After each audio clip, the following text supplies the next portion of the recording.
Actually, I was reading uh, an autobiography of Yogi. I have read this in the past. My understanding was different then, but when I read it now, my understanding is totally different. Um, every time, every time masters are helping us to improve, they are giving only the knowledge what we can take, right? Exactly, they are giving the same. For example, you have one bulb. I mean, same example has given by Paramahamsa Yogananda too. When he requests one of the master to give him samadhi, the master says, "I am not the one who give you samadhi. Your guru will give you samadhi. You are not ready for the samadhi." And then Paramahamsa Yogananda, Sadananda Swami came today. Okay. So Paramahamsa Yogananda asked, why is that? Why is that you can't give me the Samadhi Sthiti, the enlightenment, right? Then he says that you are not ready for it. If you really want to experience that universe within you, if I give you that energy, then you will be bursted out into a very thin dust particles. That means this entire system is going to explode, because that is so much energy, that contains so much energy, right? When too much energy comes into the body, when our body is not ready, what happens? Imbalance will happen, or like our mind goes into the crazy side, or so many things will happen. That's why Patri sir always suggests that do not do the kundalini activation yoga. So one must practice breath meditation. With a simple breath only, everything will happen naturally. We are not rushing, we are not pushing our progress to achieve something, because at the end our goal is to enjoy the process and then realize that, right? So during that realization process, if we suffer ourselves, if we in fact, it will delay your process. It will delay your process if you are not doing the right meditation. In Ashtanga Marga, Buddha said, right, one of the main important part is that doing the right meditation. So when we are practicing with our breath is the safest thing to do it. When we are practicing our breath, we are slowly after the thoughts. What happens? We are resting our attention here, my dear friends. But Sar never said, like, you put your focus here while you are observing. He just says that, observe. So even that point also, he does not want, I mean, after 5 minutes, you will be reaching here. But even that part, he does not want you to go in a hurry. So he says that, observe your breath. So once you observe your breath, what happens is we come and we stay here. And this is called Shambhavi Kriya. So when we put focus here, when our focus stays here, it is called as Shambhavi Kriya. Babaji explained that in this book. So it's so important to understand and go through the process slowly, my dear friends. And our guru knows everything, what to give, when to give, and how to give. So only thing is we have to be ready. We have to prepare ourselves thoroughly. Then we are eligible to take anything and everything. It's not that guru is giving best to one student and not giving best to other student. For this student, this is the best. So only thing is trust in the process. Trust in the process. Have great faith inside you and on your guru, and definitely it is going to show you a way. So, and Patri sir always says that your breath is your guru. So once you get hold of it, and everything will be coming into the picture. So if you see these Puranas, Vedas, Upanishads, Bhagavad Gita, where did it all come from? From inside only, right? Somebody must have experienced that immense bliss. From that immense bliss, what came? Upanishad came. So, from immense bliss, Bhagavad Gita came. From immense bliss, Ananda Lahari came. From immense bliss, so many masters are sharing their experience. Everything comes from the immense bliss, my dear friends. The only responsibility for us to do is go inside and listen to people's experience. Like when you share your experience, you are inspiring others. So what happens is you are adding energy. When you share, right, when you open your mouth and when you share, what happens? You are adding energy, and the person who is listening, the person who is speaking, their energy is combining, and both are sharing the energy and you are growing. So that is called the energy circle, my dear friends. It's so important to come forward and share your experience. It doesn't matter, it's a small or big or gratitude or love or joy, whatever it is. Like one must express and one must connect with the other person and one must grow. So our purpose of life is that, and gurus are always taking care of that. So I thought of sharing this beautiful story with you. And today we'll go into the session, another wonderful day of Tulasidalam. So this chapter is called reincarnation. In Telugu, it is called Punarjanma. You can see that, right? So it is called reincarnation. So the yogi realizes, if you become a yogi, the yogi realizes that I have born into this earth several times, many times. I have died several times, and I have lived in many wombs. Then he realizes that all these things, like, I have come here, I have gone there, and I lived in I lived in many mothers' wombs. So when he has that knowledge and wisdom, right, when he knows there is no death, then he can do whatever he wants in his life without any fear, because there is nothing to lose.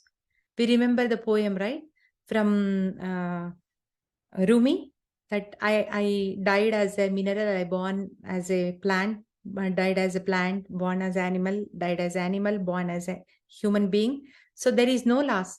So when there is no loss, you take greater risks and you will push yourself little hard. So yogi knows that he came several times. And the other thing says that other Upanishad says that the yogi, he recognizes that not only he came several times, not only he stayed in mother's womb, but he drank milk from many mothers and he received love from many fathers. So if you see that, then who is your father, who is your mother?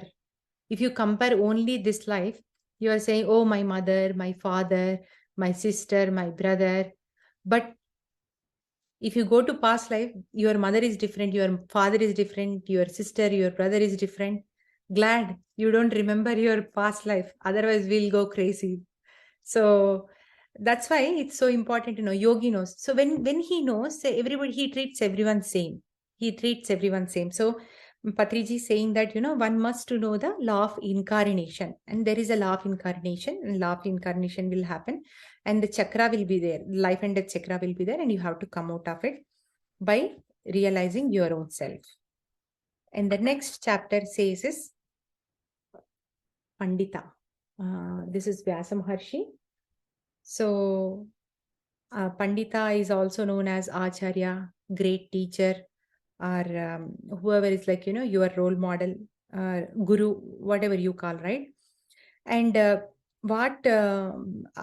here, in Vyasa Mahabharata, Vyasa Maharshi has written that a yogi or realized person, he does the things whatever needed immediately. He will never procrastinate the things, like, he'll never postpone things. He just feels that, okay, this is right, then he's going to take it and do it.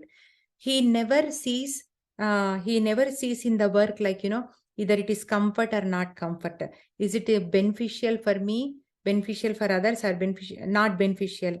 And is there any like, discrimination is there, or is there any humiliation is there? So he never cares about any of this, and um, he will just keep everything aside and he'll just to do his dharma, right? What is needed at this time. And the awareness is important, right, my dear friends? The first chapters we learned about being aware. In awareness is very, very important. So when you are aware, you are observing, and when you are observing, slowly you are in the process of becoming a yogi, and you are taking the right actions.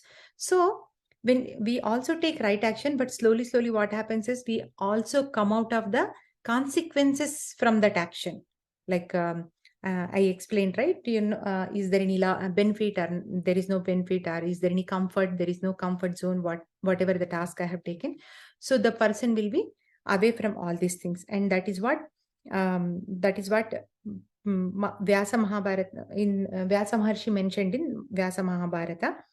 So also Vyasa Maharshi says that Panditudu, like the real guru is that the person is not who is like uttering the Vedas, uttering the Bhagavad Gita without any knowledge, without any experience. The Pandita is who realized himself and realized the God within him. So they are the ones so called the Pandita. And the next chapter is Satyameva Jayate. I think we all know this. Mahatma Gandhi ji always used this Satyameva Jayate. So what is this Satyameva Jayate? So once we realize that we are yogi, what is our immediate dharma is? I mean, definitely we will go through our past lives, and then we understand the law of incarnation, law of progression, law of this and that, and law of so many spiritual world out there. Everything we will come to an understanding. And once you realize only truth, every time there is a truth, right? So you have taken your birth and you realize that you are a soul, and with the practice of meditation you realize your soul. So will you stop there? No. Your responsibility to teach others that they are all teach others and help them to realize they are also souls.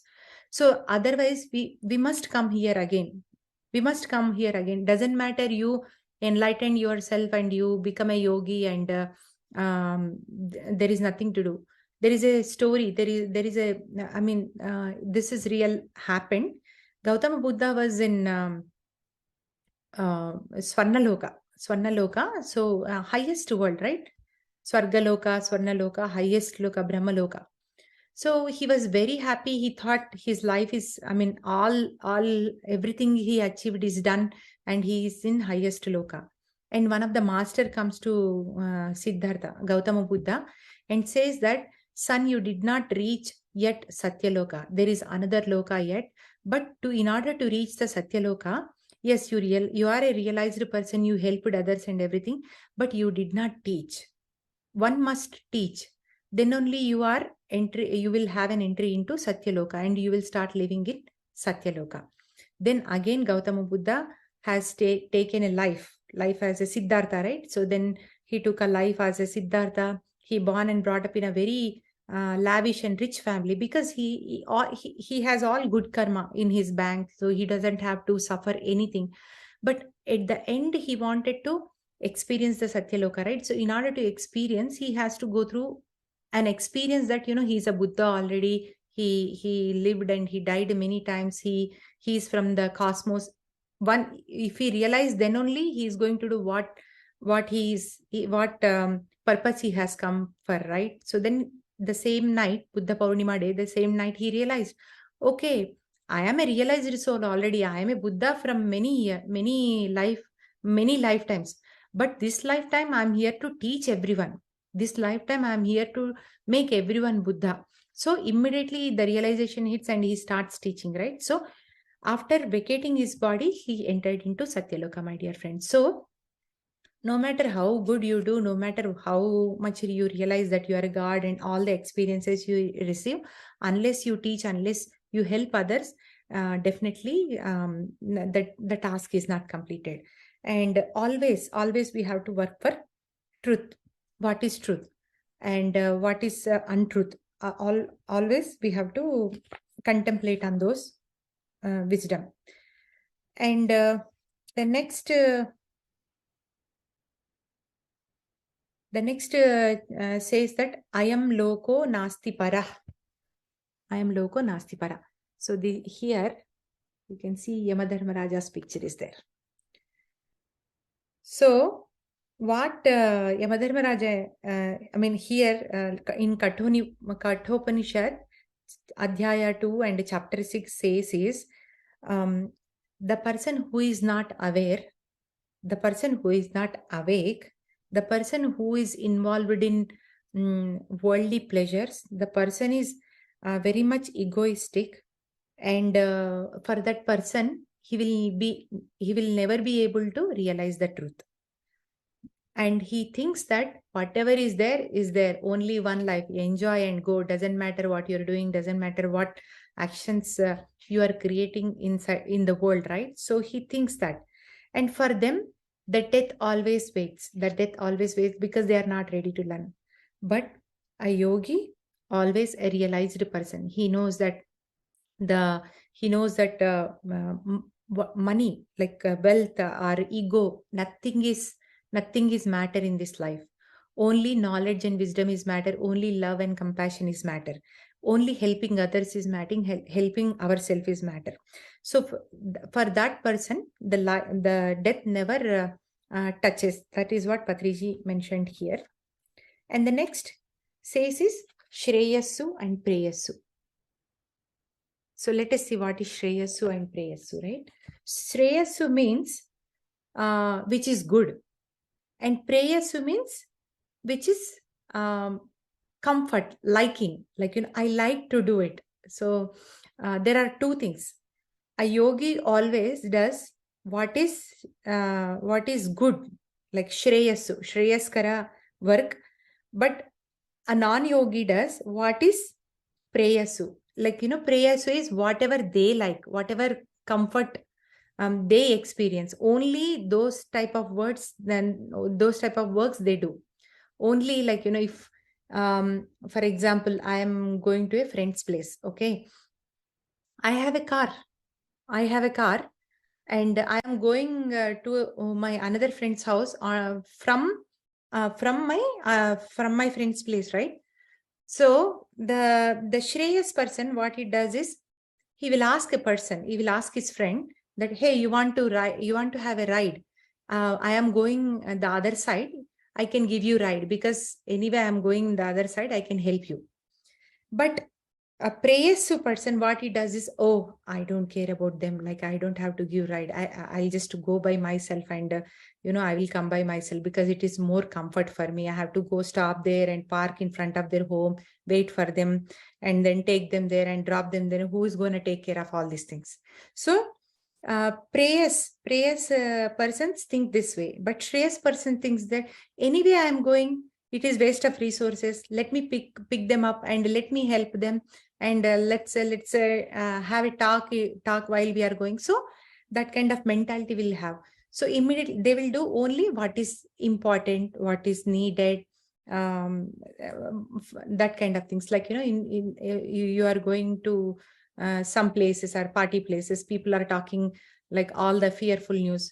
That Preyas people, like, they keep on evolving, right? So because it is giving them joy, it is giving them comfort. But what Shreyas people does is, they will change the topic. They will try to bring a topic where, like, it empowers the group. So always they do good work, good work for humanity.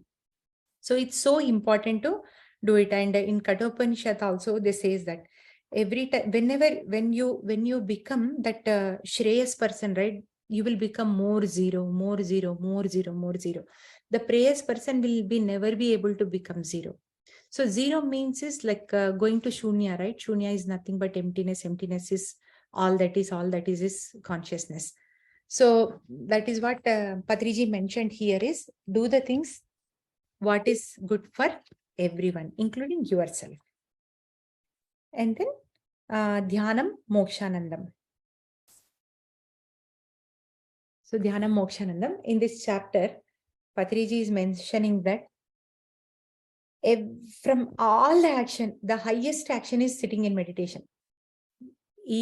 Including the people who is doing lot of great work outside of the world, right?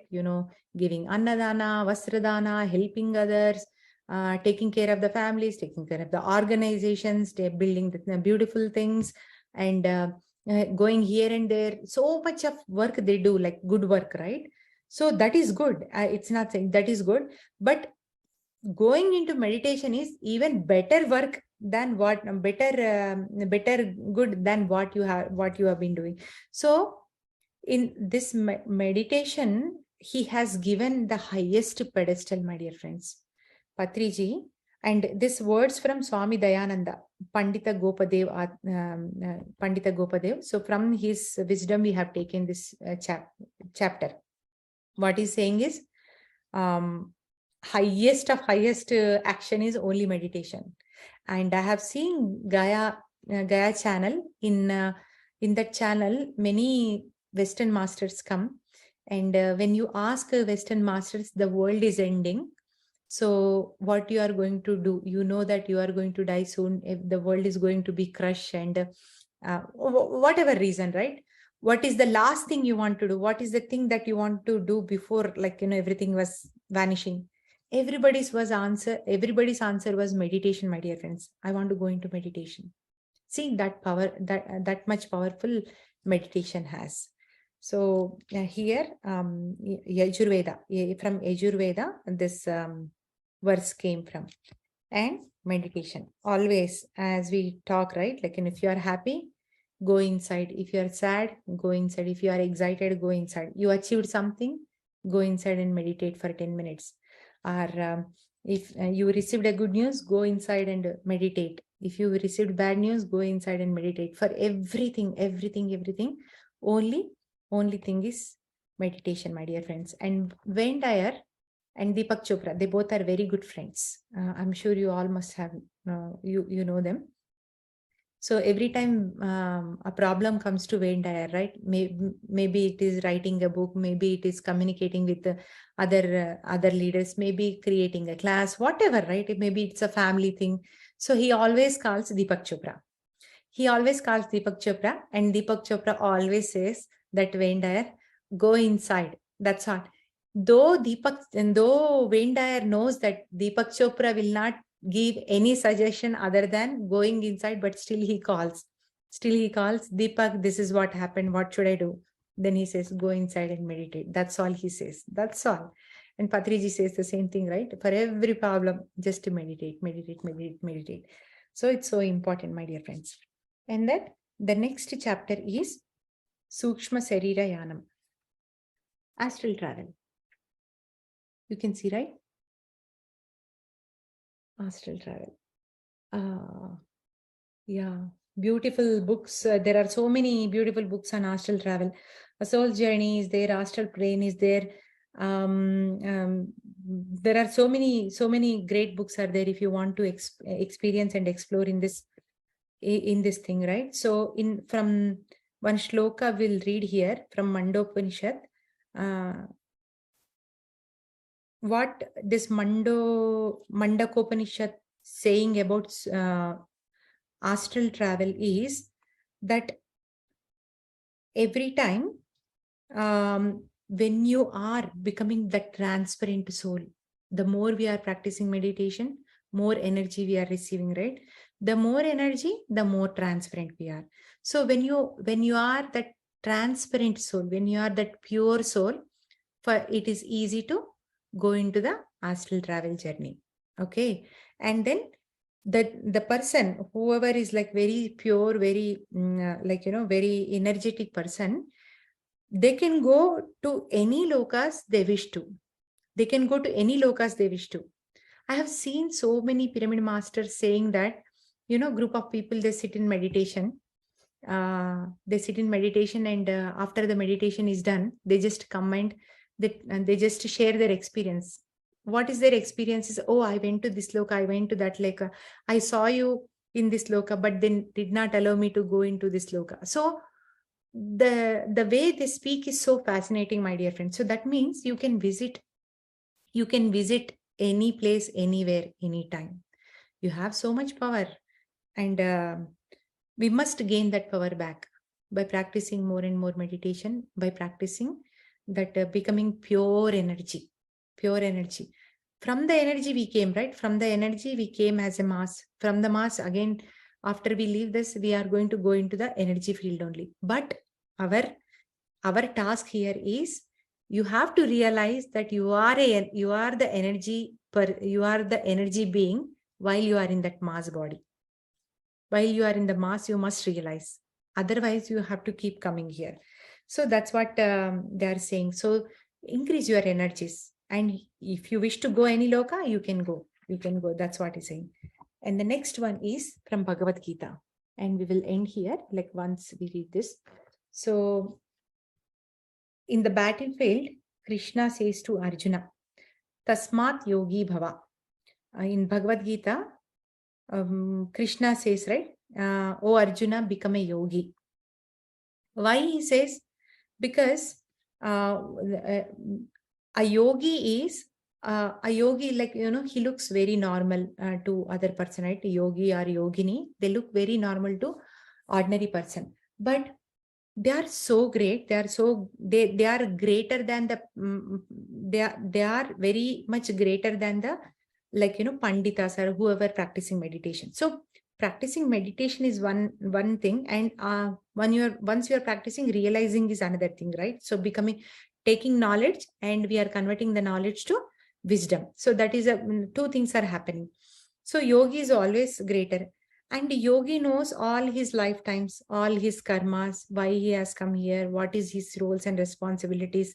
And yogi knows that even if you kill a person, the person is not going to die, just a body, it is going to leave it here. So that's why for Arjuna, Krishna always says that become that yogi, Arjuna. Then only you will understand. Then only you will receive your third eye to see. I don't have to tell you all these things. You can see, because now you are not able to see. From many lifetimes, you and me are together on this journey. Okay, we are together on this journey, and this is going to happen, but you don't realize. That's all. But when you become a yogi, right, when you open your third eye, you can see everything what is happening, and then you don't feel that, oh, they are my brothers, they are my sisters, they are my parents, so you don't feel it. You just do your dharma, and you depart. Just like, like we heard, right? You just do your part and depart. You do your dharma and then just leave it. And they are away from all these things, right? Karma. They are away from benefit and loss, and they are away from they are away from the duality. Basically, they are away from the duality, positive, negative, good or bad, like dharma or not dharma. So everything they will come out of it, and they will just do what is really needed at this moment. Right things they will do.